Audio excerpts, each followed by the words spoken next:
U.S. intelligence officials are pushing back on the charge that they were caught off guard by the rapid collapse of Afghanistan's government. But some intelligence officials tell NBC News that the events have unfolded much faster than even the worst-case scenario predicted.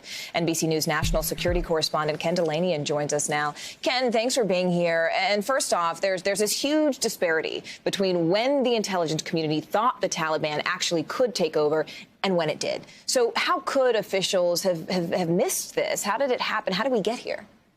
Good to be with you, Morgan. You know, this story is evolving rapidly, and I've been on the phone all morning on this, and I can say the picture that's developing is that perhaps they weren't as surprised as we initially thought. I spoke to a Western intelligence official this morning who said there absolutely was reporting that this could go south very fast, including in days, that as soon as the United States pulled away its air support, that the Afghan military might collapse. I don't think that was a universal view, but it was certainly one of the things that the intelligence community reported was possible.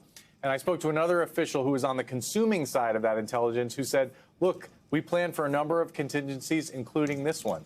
So I think more and more it looks like President Biden went into this with eyes wide open, knowing that this kind of rapid collapse could be a possibility, but carrying forward this policy anyway. Now, I don't think the officials knew for sure that the Afghan military wasn't going to fight at all. But there is reporting out there that the Taliban in recent days has been making secret deals to secure the surrender of some of these commanders. And surely our intelligence agencies knew about that, Morgan. So can I actually go back to the point you made about air support, Ken? Because I read a report that said basically when the U.S. military was training the Afghan military, a key component of their sort of infrastructure here in the U.S. is that air support. And so that didn't actually work once the U.S. pulled out. Can you explain how that left the Afghan military in such a sort of delicate state?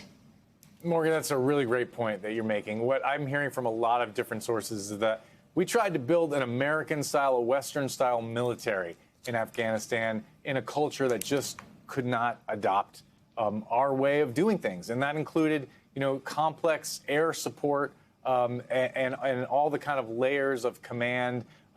And, you know, despite that, though, there were people inside the U.S. government that thought that the Afghan military was going to fight.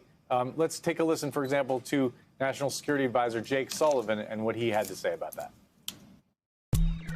It is certainly the case that the speed with which cities fell was much greater than anyone anticipated, including the Afghans, including many of the analysts who looked hard at this problem. And part of the reason for that, Savannah, is because at the end of the day, despite the fact that we spent 20 years and tens of billions of dollars to give the best equipment, the best training, and the best capacity to the Afghan National Security Forces, we could not give them the will. And they ultimately decided that they would not fight for Kabul and they would not fight for the country. I have to say, Morgan, that is not a surprise to some of the people I've been talking to today. The idea that the Afghan military that we trained wouldn't fight for this government that many viewed as deeply corrupt, Morgan.